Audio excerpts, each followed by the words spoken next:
Hello there, and welcome to Gooner U, where there are no degrees because the learning never stops. I'm Dove, a TA here at Gooner U, and my friend Keith is our stalwart distinguished professor of Arsenal and football studies. This week featured When did I got a promotion? Wow. Yeah, Cool. that's kind of recognizing where you've been this whole time, I feel. So this week, of course, featured Premier League match number 3 at home against Fulham. And so I consider myself a TA because I think I know enough at this point to teach some things to some other people, but I am certainly nowhere near a master yet. So Well, you do teach 6-year-olds, so that's which in some ways is harder than arguably me teaching you on some level, I think. So so actually that. Any joking or non-joking from that aside, at the coach training a week ago, so part of it was a practical, and this is something really cool that they do for the coach training for soccer, but when I did lacrosse coach training in the spring, they didn't do it. It was all coaches at that one. For the soccer training, what they've done both times is they get a group of volunteers, of players, to actually be there and be coached by us. So by the next time I do one, I'll probably volunteer to actually be one of the coaches. Instead of one of the coaches off to the side evaluating how the coaches are doing, I'll step up and actually do a hands-on portion myself. But while we were evaluating one time, one of the other coaches was like, yeah, I really still don't get offsides. I was like, aha, let me see if I can explain this well to you. And one other guy who he's younger. I can't imagine he's a parent. He doesn't seem of age to be a parent yet, but probably more like a college student or slightly above, and a player who is helping out and coaching, like volunteering to coach, which is great. I love, like, there's some guys like that and doing lacrosse too. Not in our league, but outside. Well, actually there was one in our league, but anyway, so the player complimented me on my explanation to her and said it was a very clear way to explain it. So, like, not only did she get it and said that she'd never gotten it before, and she did, but he said it was good too, and he did understand it. So, that's something. All right, I'm going to take credit for that, but nicely done. Nicely done. So let's give a shout out to user 21K, who had a comment on our YouTube video last week. I guess we weren't entirely clear with what we were talking about with keepers coming off the line or not. So let me restate where I was bringing this up from, and then Keith can just kind of re-clarify. But so I've understood that basically forever the rule has always been, as far as I know, a keeper's feet stay on the line until the ball's kicked, like user 21K was suggesting. When I was at the coach training a week ago, the instructor said something to the effect, and I didn't really probe him further, which I have his email address. I can maybe ask him because I am curious at this point. But he said that, oh yeah, that's made a big difference in the World Cup the last couple of years. And that rocked my world. Something, this has always been the case. I didn't know it was a recent rule. And I brought that to you. And maybe if you wanted to take a second stab at it. Yeah, so basically, obviously, what he says is true. And the point your coach is making, it is actually a relatively new rule. Now, what it says, just to clarify and build on the comment there, and this comes out of the laws of the game. So this is right out of the rule book. When the ball is kicked, the defending goalkeeper must have at least part of 1 foot touching in line with or behind the goal line. So he's got to have at least one back. Now, you'll probably see him shuffling a bit. A lot of it's personal preference, right? Some want to have their feet planted together. Some will want to be pushing in one way or another. You don't want to lean too much, one or the other way, because that gives away your movement to the shooter. But the idea is, as we said, as commentary points out, at least 1 foot is on the line. And so, yeah, it has made a difference. You start to see penalties being retaken. In some big games, you're also seeing, clearly it's having an impact on the way keepers are processing what they're doing, and the referees, and we'll talk about this as well, the referees setting up the penalty to their liking, and that has to do, the keeper's positioning is going to be part of that.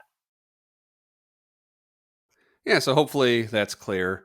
And I think we have a visitor. Hold on one second. I'm going to pause the video recording.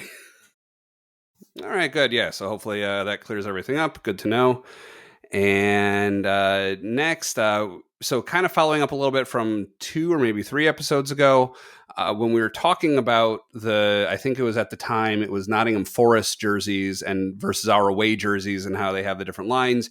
You mentioned something that I hadn't really thought about in the professional context, at least, which is there are templates. Like Adidas will have a certain number of templates of shirts that they can pick from and then design within. And of course, the professional ones can get those modified. But at our level, if we're ordering soccer jerseys or something for rec play, we're going to have to stick to the templates precisely. With that in the back of my mind, I noted the first thing I noticed with Fulham's jersey design was the neck. The back of the neck had the same shape kind of going up like the Atari logo of yore. Kind of looking like that from where the raglan sleeves meet the neckline. And as I looked at their jersey more, I was like, yeah, that is the same template as our home jersey. It's just different colors. And then they have a button collar versus we just have like a regular ring collar. So yeah, that was interesting to me. Thank you for bringing up the templates thing. That's a new way of looking at these that I hadn't had before. Yeah, and a lot of it's just a general design thing. You talk about modifications. What the pros will be able to do is get more specific colors or designs, sublimated things like that. When you're ordering out of the catalog, you're gonna, and I'm sure your league would deal with this. You'll basically get to pick different colors. And here is our list of colors. Now, again, a major professional team, they'll get certain specialized ones. It'll look, they can draw closer to their logos. But yeah, no, you want red? Okay, here's the red shirt. Right. And this is the one shade of red that we'll give you. I know it's not exactly Manchester United's or exactly Arsenal's or Liverpool, whichever red team, but yeah. So and those could even be considered trademark or proprietary depending on the colors. Yeah. They could be considered that. Yeah. Most of them aren't. If you actually there are places that catalog the colors different professional teams use, and it's a lot of the same shades of blue and red. Certainly within the US. I don't know quite as you get abroad, but probably not dealing with too much difference. Right. So, yeah, and while we're on the topic of Fulham's jerseys, are those their home kits that they were wearing? Because I was expecting the referee stripes, like we noted last season, that I was led to believe are their traditional shirts. No, last year they were. It was more like pinstripes on their shirts. Typically, their shirts are similar to this. They're generally white with a lot of black trim. Black and white tend to be their colors, although their away kit this year is a vibrant pink. Not quite like Arsenal, that's sort of subtle, more pastel. No, this is highlighter pink, like Miami almost. Like more almost. Now we're going to delve into colors, which are really outside my area of expertise. But we're talking like magenta. It is okay. It is shocking. I mean, I don't know. I don't know if they've worn it yet. I obviously have only watched Fulham one time this year. So that's all I could really say about it. But it is certainly a noticeable color. I think that's the best way to say it. I may have been thinking of Newcastle. Newcastle has like the wide stripes, right? That's probably what it was. Yeah. When I saw the white and black, my mind went there. Yeah. Newcastle is the black and white, like the referee or the Foot Locker stripes. Fulham is the interesting one. Little interesting side bit is they have the Adidas stripes on the shoulder there. They actually did it with two different colors. Right. It's, white on one and red on the other, which is slightly different than usual. And they carried that design detail through to the hems of the shorts too. Like the leg on the red side of the shoulder was red and the leg on the other side was white. So yeah. Which, is it's nice. I like them. Yeah. Yeah, kind of like the balance there. It's kind of good. Yeah. There are plenty of times that you wouldn't see that happen. So kind of neat to see it actually in place. Yeah. Not so neat to watch Fulham play. I shouldn't say that. They played well, of course, but yeah, we'll get into the game. We will. Do we need to get into the game now? First, let's enter the messy room. I feel like we should have. The way you say that, like we should have a theme song for it or something. Yeah, well, maybe at some point. So, for anyone who is listening and not watching, my room just turned pink, like Inter Miami's jerseys. So first in the messy room, we have a question from viewer Reed, my son, and he was wondering as we watched we watched almost all the match live from this weekend. missed the first 20 minutes or so, but we noticed that Messi was on the bench. Now, I knew going into this match, they were billing this as his regular season debut. So his actual debut was during the League's Cup. This is his first regular season match. Presumably that has something to do with them keeping him on the bench at the beginning of the match, but I can't say I quite get it if you'd like to explain a little. Well, I mean, I cannot speak to the intricacies of Miami's roster decisions, but my suspicion is that it has nothing to do with being with the MLS debut, but that in the midweek, Miami played in the semifinals of the U.S. Open Cup, which is the FA Cup only in the United States. It's the same basic tournament. They played in the semifinals, and he played. They went to penalties in that one, where they eventually won.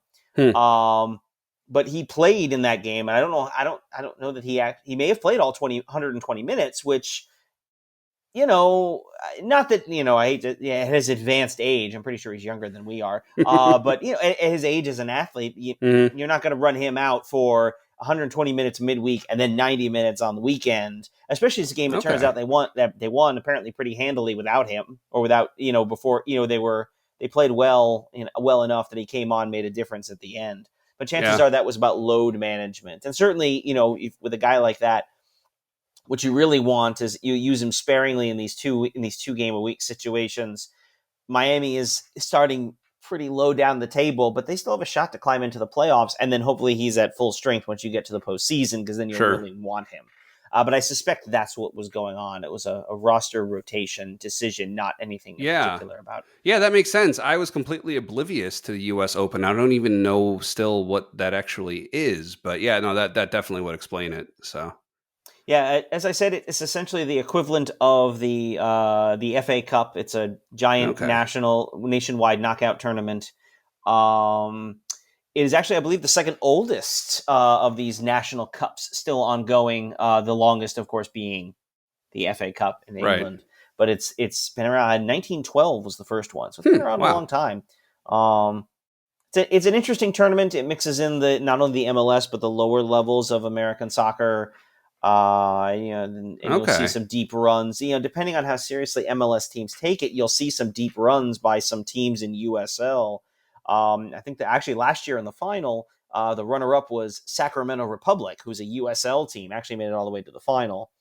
It is heavily regionalized, though, so it's following New York City. They play New York Red Bulls pretty much every year, it feels like, because that's just who's in their region and they're nearby. Obviously, in England, it's a complete random draw, but England is a much smaller country than the United States is, so physically, geographically. So, but yeah.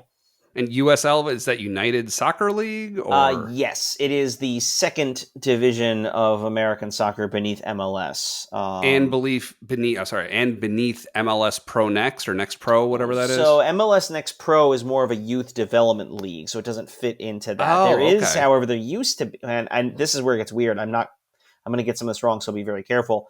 There is also, or I think there's more, there used to be the MLS 2 clubs, like basically a second team. A lot of them would play in what they eventually have started calling USL League 2. They're basically copying the nomenclature from the EFLs, the English Football League. So it's MLS at the top, then USL Championship, which is the top division, and then USL League 1 and League 2. Because, of course, why not copy this system that already seems all a the things weird. To copy? I'd so much prefer we started calling it football instead of soccer, but to copy the most confusing aspect of the naming from England, that's very disappointing.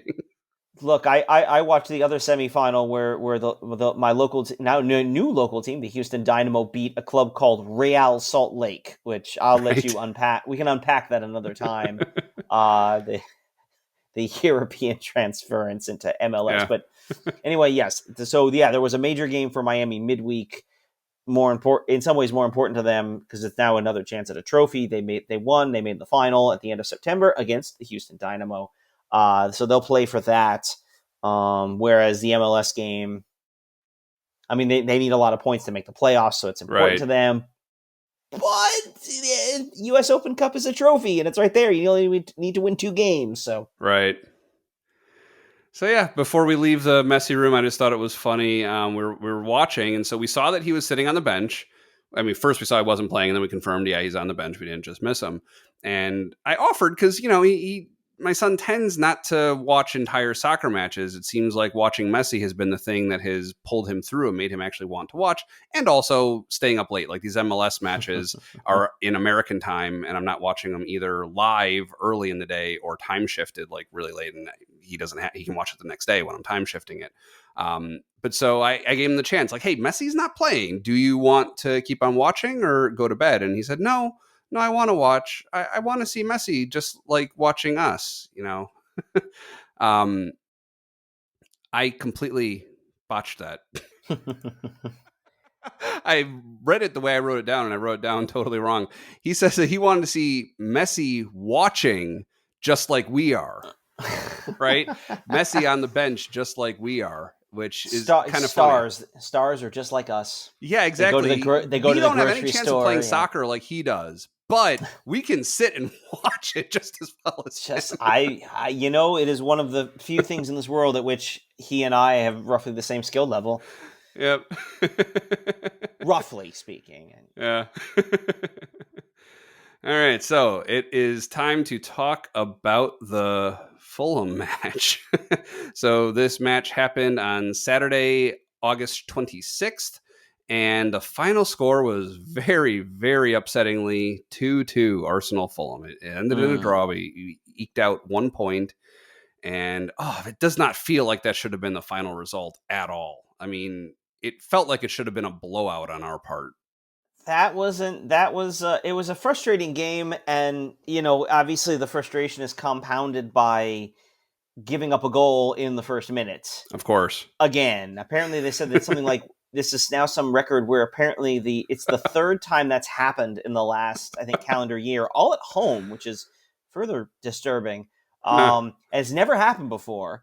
Now, the odd part about that is we actually have with this result, we've actually won and drawn two of those games, which is kind of odd. But well, I guess it speaks to our talent level on one hand. Like maybe a lot of teams wouldn't be able to come back from that, I would guess. It certainly puts you behind the 8 ball. But we should point out the exact same weekend, Manchester United, the same time, they were down, I think it was 2-0 to Nottingham Forest and came back and actually won that game. I mean, Fulham is better than Forest. I don't think that's a too controversial a claim to make. But it is frustrating. At Forest and Fulham both picked up red cards, and we're down a man late. It's frustrating because that's happened, and it happened, especially that first goal happened because of just an awful giveaway by Saka. I mean, really a bad one, a shockingly bad one. But even then, Fulham comes in, and that shot, that's not what he wanted to do. He could see he's trying to chip Ramsdale, and he botches it. Yeah. But he botches it, but it actually ends up going in and so it's just like, yeah, not only did you make the mistake, but they punished you for it in the worst way possible. And that was a tough one. The stars aligned against us for that one, definitely. Yeah, and it does feel at times, and I don't want to say this in sort of a woe is us category, but it does feel at times that we sort of get inordinately punished for those. Like we will make a bad error and immediately see it in the back of the net. But sometimes that's what happened. We sort of talked about this coming into the game. Like Fulham is not a bad team. Right. And so, you make a mistake like that, especially at the Premier League level, you get punished for it, and we did. And it colors the game. And you're right, I shouldn't say we played a lot better. We definitely were on the front foot. Fulham was allowed to sit back and absorb pressure, again, like we've talked about. But we were really sloppy. We were not good in the first half. I don't know how you felt about that, but I was not happy with our performance. My feeling at the end of the first half was it's completely unbelievable how many attempts we had, incredible attempts that we just could not complete. That was what was crazy to me. We had shot after shot after shot, most of them on goal, and most of them just straight at the keeper, which was very frustrating. And the ones that weren't were the ones that went wide for the most part or high. But yeah, we wound up. This is the final stats from the game. We wound up with 11 shots on goal, which is a lot, right? But yeah, you're right. You look at the quality of the chances we took; it wasn't very high. A lot of our passing was really sloppy. I mean, Saka's is the most obvious because it led to the goal. But I mean, Party wasn't very good passing. Odegaard made a bunch of mistakes. Trossard was kind of a mess. Martinelli struggled. I mean, there was a lot of Mm-hmm. and again, some of this comes back to the lineup. Like again, Gabriel's on the bench, Party starting at right back, and you can see at times that it's just not quite clicking. The guys aren't quite where they expect each other to be. And so there you are, and you're and in a lot of cases it's not bad giveaways that lead to goals, but sometimes it's just you pass it to a player who's not quite in a position. Now he has to run and receive it rather than run onto it and go forward. Or Right. sometimes now you're chasing it down and fighting a duel for the ball as opposed to receiving the pass and turning upfield and going somewhere with it. And so it just takes you out of whack, takes you out of form and function. And they struggled at that. And I mean, you saw a rare thing. We've sort of complained about like Arteta's taking his time on substitutions. He made halftime subs. Those are you don't see halftime subs very often. Right.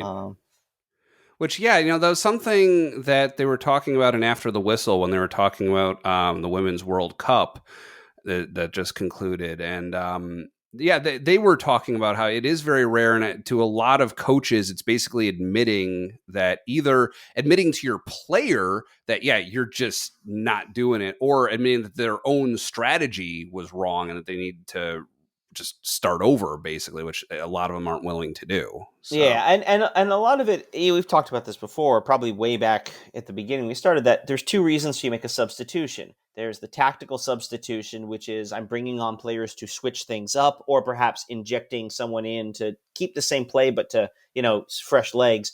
Or there's the injury substitution. Somebody got hurt, and so we have to replace him.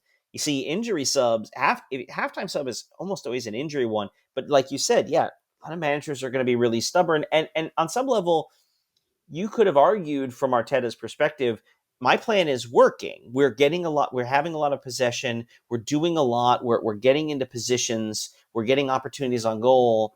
We just haven't scored yet. We keep this up, we'll eventually score. But yeah, also you saw it. He said it, and Trossard was sort of a little bit made the scapegoat for that. But then again, Trossard wasn't exactly playing particularly well, so I can't fault Arteta for that choice, that decision. Actually, overall, we've complained about his subs. I thought a lot of the substitutions this game were really quite good. I've got some complaints about one of them, but we can get to that, once we get to the second half. But right. But yeah, so yeah, that was my summary. Like, there's tons of attempts. They just could not get over the goal line. It was very, very frustrating. Yeah, and some of that is some of that's former Arsenal keeper Bernd Leno. Was a solid shot stopper. Was well positioned. You saw a lot of shots seem to go right at him. I mean, sometimes that's a credit to the keeper, but yeah, you'd like to see some better efforts from, I think, Saka, Havertz. Martinelli had a nice one from a tight angle that forced a good save that led to a corner, but you kind of like to see a little bit better effort than a lot of what we were getting. Well, yeah, I mean, that was very frustrating right toward the end of the first half. There's one shot by Odegaard that was just beautiful. And if Leno was like 6 inches shorter, it probably would have gone in. He just managed to push it up and over the crossbar or something. It was just, it was frustrating. Of course, if he was 6 inches shorter, he wouldn't be a keeper. So, So before we move on to the second half, let's take a short break to talk about our sponsor for this episode, which is Zencastr. You are watching us thanks to Zencastr. If it weren't for Zencastr, I can pretty safely say we probably wouldn't be on YouTube. I wouldn't be editing together our videos, and they wouldn't look as good as I generally hope they do. I do my best. We do our best. But so we use Zencastr for every episode we are recording on here. It is so easy. We just open it up in Chrome, and then Keith does the same. We click record, and that's it. Zencastr takes care of everything else, and we get super high quality results because it's recording locally for both of us. So I'm not recording a janky internet stream that sometimes goes low quality. Like, even if I see that while we're recording, it always looks good when I download the file that was recorded on Keith's end. So we're very happy with it. And 99% of our video post-production takes place also in Zencastr. The 1% that doesn't is if we lose connection and we have to have a second video start over or something, I'll do the little graphic in between on my own. But other than that, everything is in Zencastr. So as I mentioned, it is super, super easy. It is now as easy as ever to record a podcast with Zencastr. Log in using your browser and start recording a high quality podcast right away. You can record studio quality sound and up to 4K video with your guests. Feel a sense of zen knowing Zencastr's multi-layered backups ensure you always have your recordings in the highest quality, even if the connection is unstable. It is an all-in-one solution, so even if you have thought about podcasting before and realize that you need a lot of different tools and services, those days are over. With Zencastr's all-in-one podcasting platform, you can create your podcast all in one place and distribute to Spotify, Apple, and other major destinations. So if you want to get that passion project going, you want to get it off the ground, go to zencastr.com/pricing and use our code Gooner, and you'll get 30% off your first month of any Zencastr paid plan. I want you to have the same easy experience as I do for all my podcasting content needs. So it's time to share your story. Again, you can use the link in the show notes or the YouTube description. Or if you want to go to zencastr.com/pricing, use our code Gooner, Gooner. Again, there are no U's in Gooner. And you will get 30% off your first month of any Zencastr paid plan. So thank you to Zencastr for supporting our show. The second half got really interesting, to put it mildly. Yeah. Well, so first off, did you enjoy the fine English weather that they were having? Oh yeah, that started a little late in the second or the end of the first half. Yeah, it was funny. So it started off and it looked sunny, like there were shadows on the field. It looked like a bright sunny day that we were in for. And I was wondering if they need to use sunscreen at this time of year in England. And then like 20 minutes later, 30 minutes later, they made a close-up shot of Party. He was about to do a throw-in or something. I wasn't sure why, but then all of a sudden I noticed, the rain coming down. And I thought it was another one of these things where, it's been like that for a while, and I didn't notice it until a close shot. But no, this was the first game I remember actually seeing the rain in the wide shot too, and hearing the thunder. It was a storm. It was an all-out storm. It was pouring. I did notice somewhere in the first half, because you're right, it was bright and sunny, the typical shadows that you would have expected for a mid-afternoon. It would have been a mid-afternoon kickoff. And then there was one shot. I remember them showing Leno made a save or something behind the Fulham goal, and you can sort of see in the background, and you just see the clouds in the sky. I'm like, I know what that is. That's interesting. That looks ominous. Sure. And it turns out it poured, and as sloppy as Arsenal was in the early part, both teams got really sloppy starting at that point, and then mostly into the second half because it was pouring rain. You could see the players were drenched. Arteta's sitting on the bench, just covered in water. Everybody's getting wet. I mean, I'm sure anyone who spent a lot of time outdoors in those kind of cases and with that kind of rain, it doesn't take long for everything to get soaked, and then everything's just unpleasant. Nothing's enjoyable. It's the commentators were talking about something that I noticed too. You could see some of the staff on the sides, like you'd see them with a jacket and then without a jacket, and you get the feeling that they don't have lightweight raincoats that they're cleared to wear with the team logo or whatever on the sidelines. They have their winter jackets that are weatherproof, but those were probably starting to get too hot because it is still summer. So they had to pick between being too warm or being dry. I mean, it could also be they have that stuff, but they weren't. It could just be they didn't have it with them there on the bench. I mean, it's kind of one of those weird things you never really think about. But they're sitting out there for 45 minutes to an hour, and you kind of have to come out of the locker room with all the stuff you want to have. And if you forget your jacket, I mean, I suppose somebody could run in and get them. I suppose that is crazy. But then again, you're right. I mean, what kind of gear do they have? Do they choose to have? I'm kind of curious what they said the weather forecast was. I did think it was odd. Because you could hear the thunder. And I mean, in an American sporting context, when you hear thunder, that's usually a sign for everybody gets off the field. This is we're right. We're No, that's true. This. Yeah.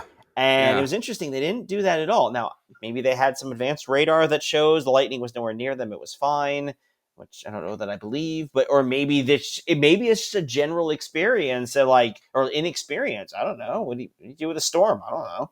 I mean, it storms in England, but obviously, again, I live in Texas. I mean, let me tell you what a storm. Well, I can't tell you what a storm looks like because it hasn't rained in Houston in about a month, and it's over 100 today again. But still, certain things you expect. I thought that was very odd. I don't know what to Yeah. make of it, but I thought it was very interesting. No, that's a good point. I wasn't even thinking about that at the time, but yeah, any sporting event I've ever been to, rain you'll usually play through with field sports. Baseball, yeah, like once it starts seriously raining, they cover the infield. But like soccer or football, they play through rain and snow, but it's the thunder is what causes them to stop. Like as soon as there's even a chance of a lightning strike nearby, it's like, no, we're Yeah. not dealing with that chance because I have to imagine that is an open field. I mean, maybe they feel they have enough lightning rods around Emirates that everyone's safe, but it's a big Yeah, open hole in the middle. it's an open field, but it is a bit more enclosed. I mean, as the stadium. Yeah. I mean, most of the fans are mostly covered, so Mm-hmm. the open space is still relatively limited. As opposed to if they had been, say, at Craven Cottage, where there's the field and everything is outside of it. There's nothing sort of over the top like you would see with the Emirates. But I don't know. That's kind of a curious Yeah. thing to see. Yeah. So we started off the second half with another shot by Saka that was caught by Leno. And then not too long after, the first time wasting yellow card of the match. I think the only yellow card given for time wasting, I think, that I recall. I think that's right. Yeah, there was a lot of. It's interesting, of course, because especially because of Tomiyasu was out because of his two yellows, Right? partly related to the fact the first one was time wasting. Fans were a little restless about the time wasting, and it's going to be one of those things where people want there to be a hard and fast rule, and there really isn't a hard and fast rule on time wasting and what is or isn't a Mm-hmm. yellow, and it's going to drive people crazy. And you could see that a little bit. Well, people were, fans were calling for cards, quickly. And again, given the recent experience Arsenal had, it's not a surprise. But I feel like if you're looking for consistency, you're not really going to get it. That doesn't exist in this context. Right. It's just gonna be a struggle. We should also mention we mentioned as well the halftime subs.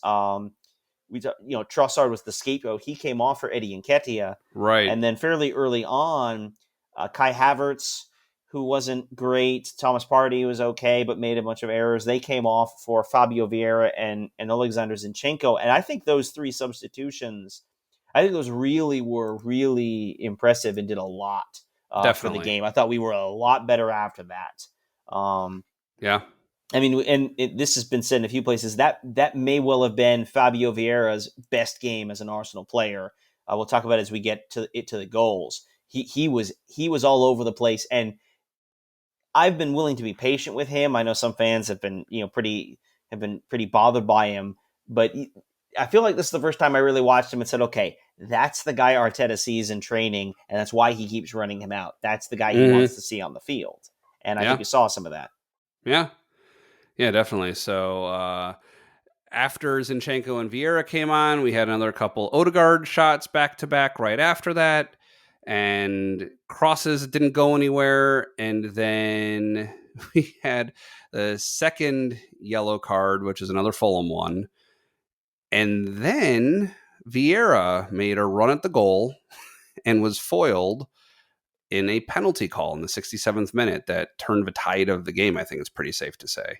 Well, I'll ask Um, you, penalty or no? You saw when you saw it. What do you oh, think? Penalty or no? definitely. I mean, he caught his feet. I mean, like Huh? it was arguably a red card. It was like a denial of an obvious goal scoring opportunity, right? Like that could have been a straight red.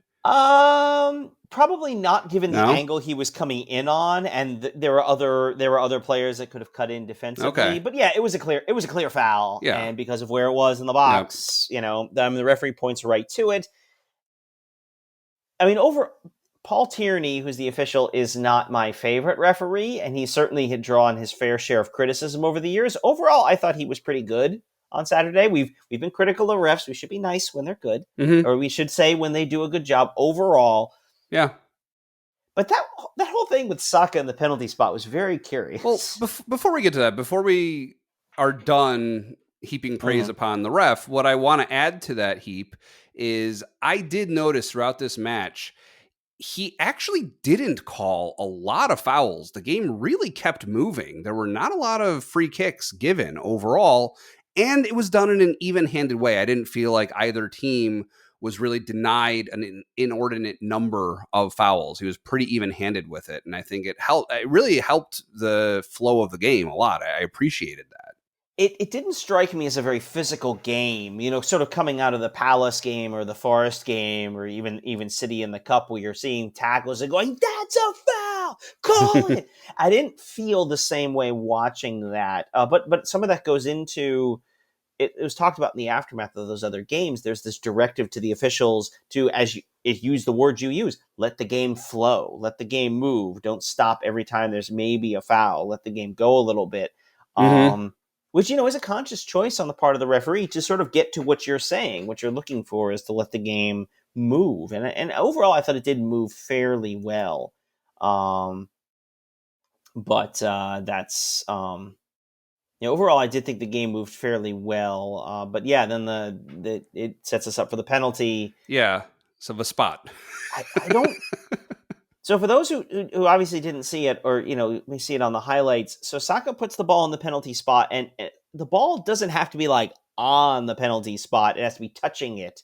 And a lot of times you'll see the players put it like as far forward as they can.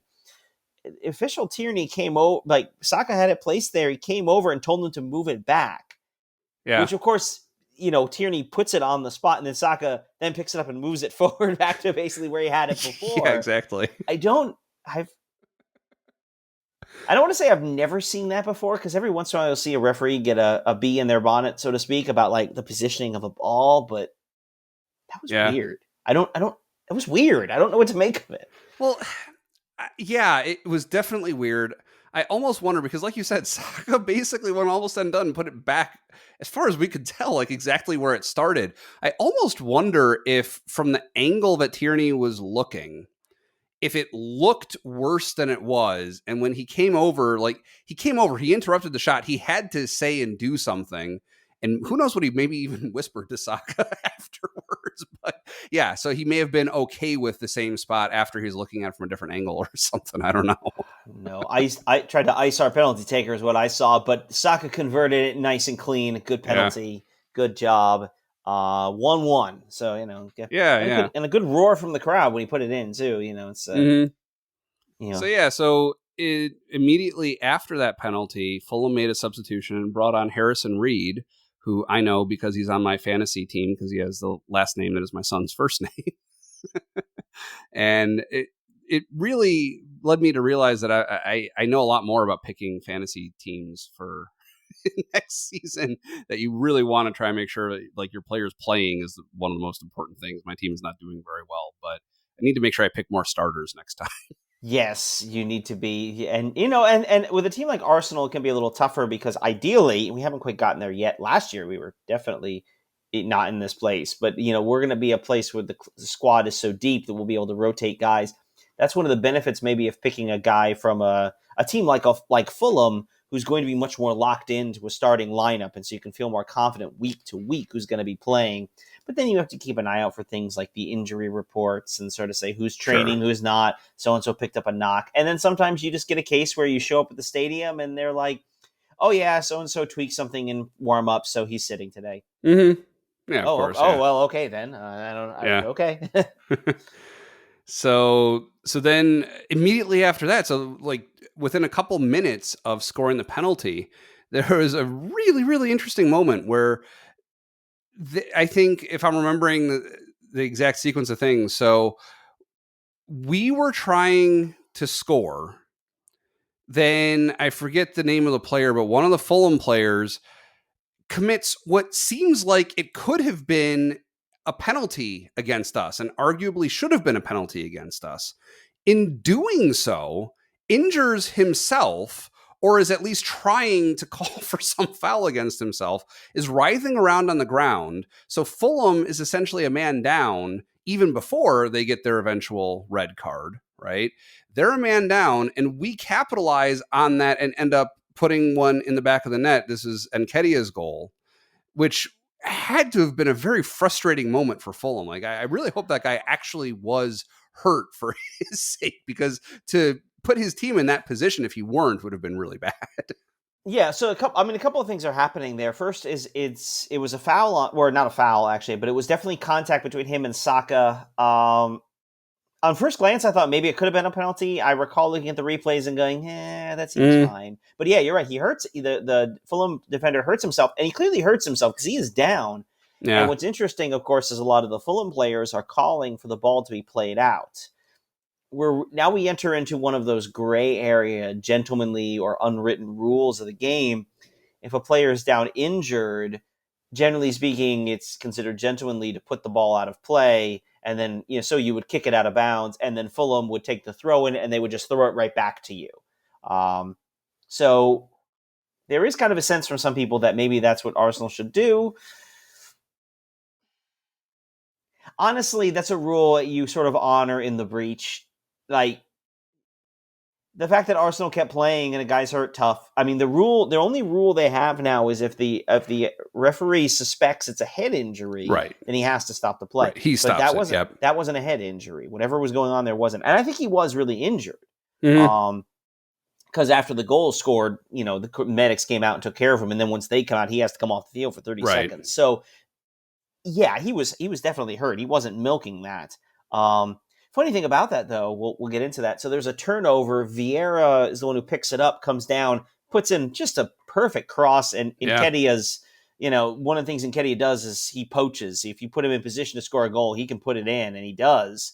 So good on Nketiah. And again, we talked about Fabio Vieira's great performance. That's another one, picking up the turnover and then lacing in a really perfect pass for the goal. So full credit to Vieira on that. Full credit to Nketiah on the finish. And then, of course, there was a VAR check. There was a VAR check for offside. Here's the thing, though. The injured Fulham player was on the field.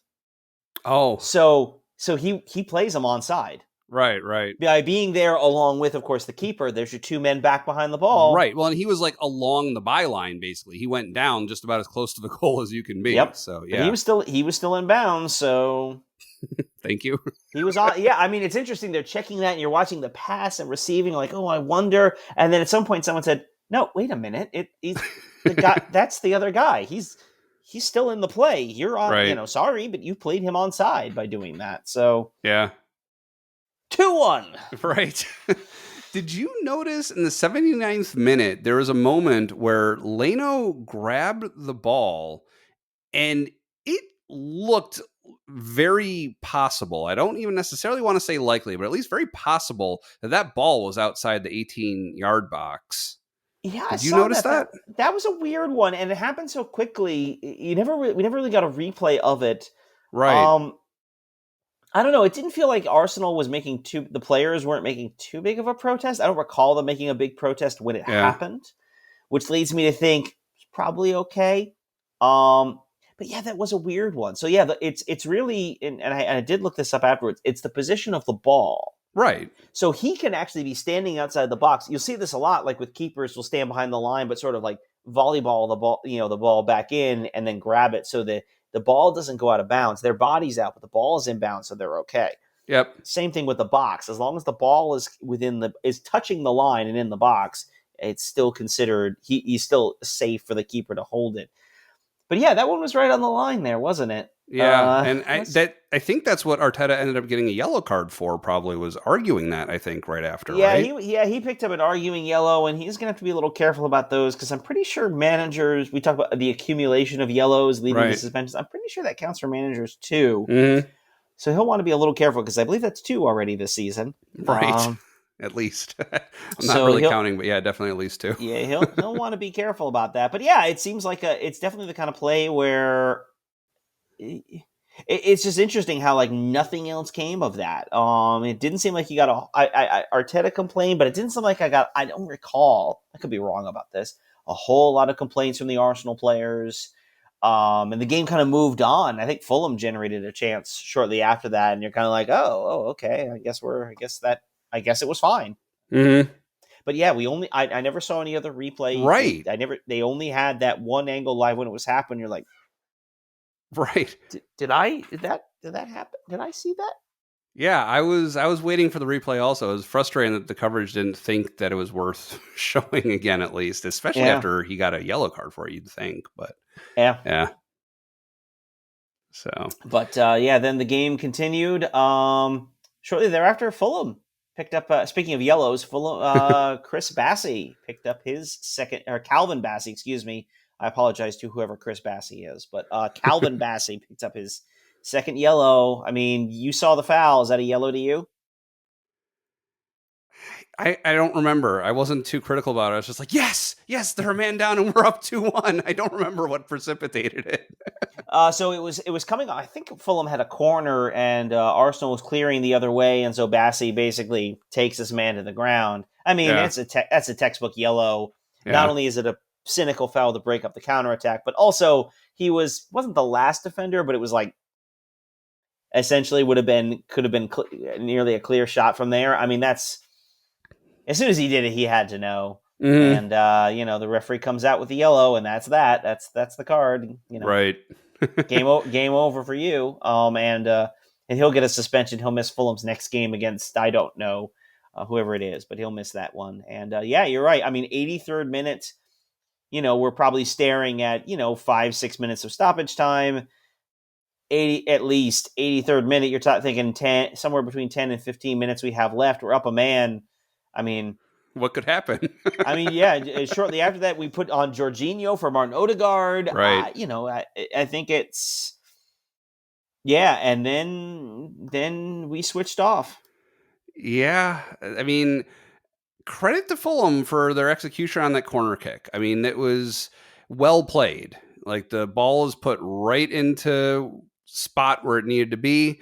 The kick went straight through a gap. Like there's a good angle on it where you could really see it from the kicker's perspective. You see the clear line of sight into the goal, and he just put it where it needed to be. Frustratingly, I mean, I guess the bright spot and all that for me was Harrison Reed was the corner kicker. Does the corner kicker get an assist on that? Um, that depends on how assists are calculated. I'm not quite sure Yeah. exactly. But potentially I might get some benefit for my fantasy team from it.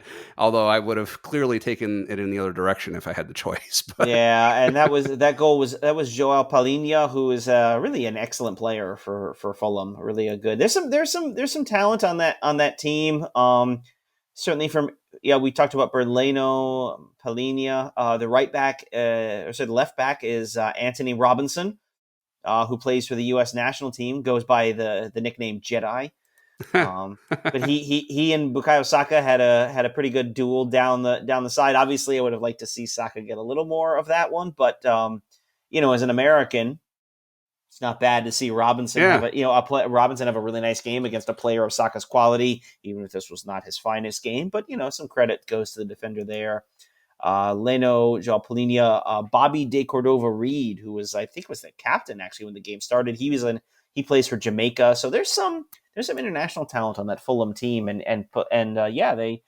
we switched off. We did not defend well. Paulinho found a space, nobody followed him, nobody tracked him, and he finished, and it was a really nice finish. But we're staring at that. We're still probably looking at 10, 15 minutes. We have a chance to get the go ahead goal. And then things got a little weird. Yeah, it felt like it was just a return to the first half. Like we had some attempts that we just couldn't convert again.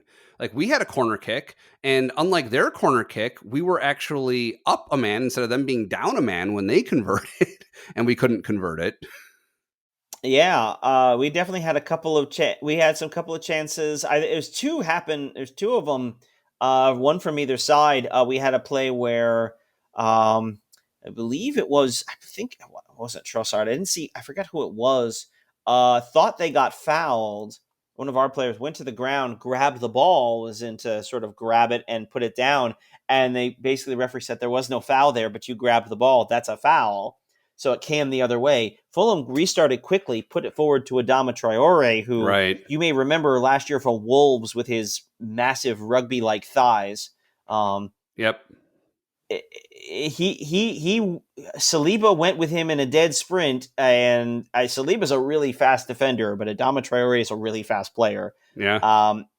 Saliba went to ground. He had a tackle late in the really excellent slide tackle late in the Palace game, perfectly timed. He tries to do the same thing here. It does not work. And it sort of said, Traore stays up, gets off a shot. Ramsdale has a really nice save.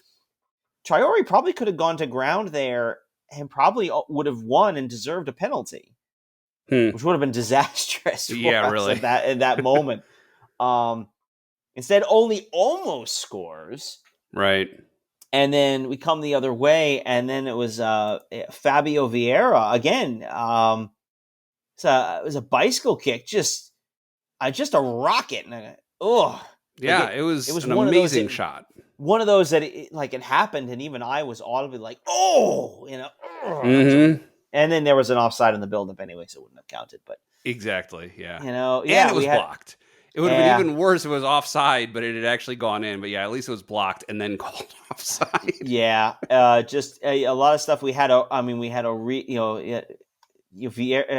another shot that Leno tips over the bar. There was that last corner right before the final whistle. Like Kivior just needs to extend his leg just a little farther, and he probably pokes it in, but thin margins, and it's 2-2 in a game that really, frankly, probably shouldn't have been 2-2. But honestly, I can't say that was unfair. We made some mistakes and were deservedly punished for them. And we just weren't sharp enough on the day. And so we've got to stop giving up goals and chances early in games, especially at home. That's the sort of thing that just can't happen. Yeah, definitely. I guess I overheard this in another conversation. I'm curious to sort of pitch it to you in the aftermath of the game. I mean, having dropped the points like this, having had a performance that was not up to our standard, I mean, how do you feel coming out of the Fulham game like this, or coming out of these first 3 games with 2 wins and a draw? I mean, if we're hoping to win the league, which I think we should be, definitely at this point, it's disappointing. I think if I'm remembering right at this point last season, I think we had way more than 3 back-to-back wins that put us in the position where we were at the top of the league for so long. It wasn't until I think our 6th, 7th, 8th game that we drew the first time. It was a long time. I'd hope that earlier in the season, like they've still got their heads in it and they're, really, there's no excuse for it, I guess. It was very disappointing. Yeah, we definitely started very strong last season. I guess I'm curious in bringing it up in the larger context of expectations. Mm-hmm. Obviously last season was a dramatic overshoot of our we did not expect to be in that position we were in. And even the year before, we were hoping to challenge, hoping to get ourselves back into Europe, and we wound up this close to the top 4, but there was this sense of building and forward momentum. And now we're coming in here, and the standards are such that, like, if you had told those teams of the last 2 seasons, hey, you're going to open the season with 2 wins and a draw. All right. Right. But now this season, you're going to open with 2 wins and a draw. We dropped points. Yeah. Yeah. And City's 3 for 3. They don't look unbeatable. They've looked shaky at times, but they've got so much quality that, it really takes something of an off day, a real off day from them to really, especially unless you're one of the really big teams, to really, put a scare into them and get them to drop points. Right. You're not going to win or lose the league in August. No, of course not. But yeah, no, I guess you're talking about where your expectations are. Keep in mind, like my baseline for Arsenal performance is last season at this point, right? Right, and that's kind of where I'm throwing that question to you is, having seen that team that wound up so close to the title the way they did, and now, and comparing the start last year, of course, they were blazes. They were flying in the early going. And they aren't really there right now. They're not playing poorly. They're having a lot of stretches of good play, but I think we can all say we've seen a better version of Arsenal. Right. And so I'm kind of curious how you feel watching that at this stage, especially with these kind of expectations. I mean, at a certain point, I've seen enough that I can be cynical and just say, "Oh, here we go again." But I'm still not sure how I feel about where we are at this stage. Well, I think I'm curious. What occurred to me in the first half was, I remember you saying when we were maybe, I don't know, 2/3 or to even maybe 3/4 or more of the way through the season, we had an episode where you said that Arsenal deserves our faith. Like, even though they're down, they do pull it out, right? And so we'd been down by 1 goal for a long time in that first half. I was like, this is a new team. This is not the exact same Arsenal as last season. Does this team still deserve our faith? Was kind of the question I was asking myself, right? And I guess this makes it a little bit more of a probably instead of a yes. Mm-hmm. I think it's still leaning towards that, but not as definitively as a win would have made it. Oh, yeah. But I think also that question of belief, right? Because I think it's perfectly fair to say that this is a better team or a deeper, more talented team, but the expectations perhaps are changing the way we're thinking about our belief. Like for last year, to believe in that team was to sort of say, I believe this team, whose goal was top four, can compete for the title. Now we're Sure. starting from this team can compete for the title. And I still believe that to be true. I haven't Right. backed away from that. But it is sort of curious how that expectation changes our sense of the performance. Yeah. I realize it wasn't fully formed as a question I was asking you, but it's something I'd been thinking about, and some stuff I had been listening to in conversations in the aftermath of the game, and it's just sort of tossing it around in my head. So Right. So yeah, that's what I have to say on it for now, I guess, and we'll see as the season goes on, how our belief holds or wavers. We'll see how that hmm goes. um, you I we'll get to the. I guess we'll go to the man of the match. I may have given away mine necessarily, but I'm curious how you thought as your player of the game. Well, okay. Thank you for giving me the floor first, because I'm pretty sure I am probably sniping you. And no, absolutely, Vieira was who I was thinking going into it. I mean, totally changed the whole feel of the match when he came in, and he was involved in both goals that we ended up getting, between drawing the penalty that Saka ended up converting and then assisting Nketiah's goal. He had a direct part in both of those. And that bicycle kick alone, I think, even though it was ill-fated, the execution of that was,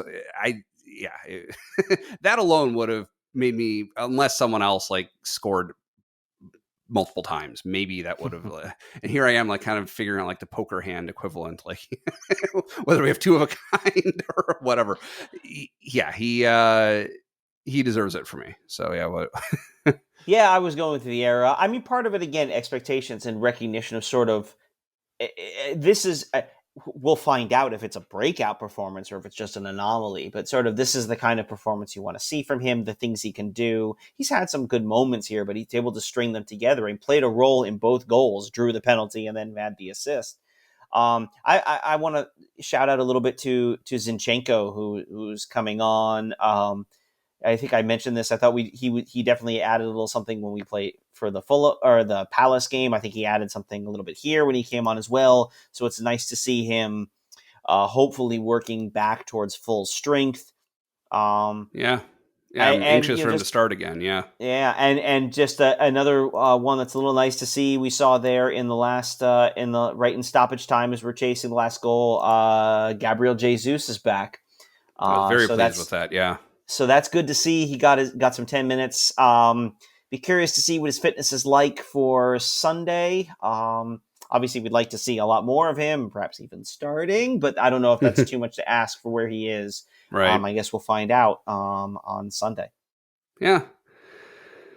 So, one quick question, just something I've been thinking about this season, is in really broad strokes, at this level of play, so Premier League and maybe even MLS, even though the arrangement is totally different in both of those leagues, how do the equipment deals work? Is this something that all the equipment manufacturers bid over, and they're essentially maybe paying, whether it's through the best price or through an actual like cash payment to the league or the club, whatever the case may be? Or is it just, no, like, we as a club, we like Adidas and we're going to buy Adidas shirts and socks and everything, equipment this time? Like, It's how, money. It's money. in which direction? In which direction? So the manufacturer will pay the money to the club. Like we will give you X amount of X Okay. dollars or pounds every year, and we'll outfit you. And they'll outfit everything in terms of all the team wear. And the idea is they'll make it back on the commercial end by Arsenal wearing our stuff. We're going to sell all these shirts that say Arsenal, and that's where we're going to make the money back. Right. And brand awareness, it's advertising too. Yeah. Exactly. What you will also see, though, is individual players will have sponsorships. And a lot of times you'll see that in their shoes or the boots. It's really the only place you could, I think. Right, and that's right. And so Bukayo Saka, I believe, is I think New Balance. Yeah, So you'll I've see a seen lot him of in ads guys for are, New Balance. Yeah, and you see a lot of guys are connected to different brands. You'll see that in their shoes, and of course, obviously, whatever kind of other sponsorships or other endorsements they do off the field. I think also because of their supplying the equipment, a lot of players will have sponsorship deals. Sometimes they're even actually like you'll hear so and so has a sponsorship deal. You're like, why does he have a sponsorship deal? They're just giving him shoes, basically. right, Wear these. right. A player like Saka might have specially designed ones, but for a lot of other players, it's just kind of the shoe company is giving them the shoe. Look, we have another player wearing Nike on Arsenal. That Right. kind of thing. And I imagine for Um, keepers, probably the gloves, I think, would be the other item. Yeah. yeah, I think gloves are connected to it. I think also like for players who can't even get that, because there are plenty of players who don't have near any name recognition. I think the club through the manufacturer will supply sort of like general shoes. Youth players got you're a guy you've just been signed or no one's ever heard of you.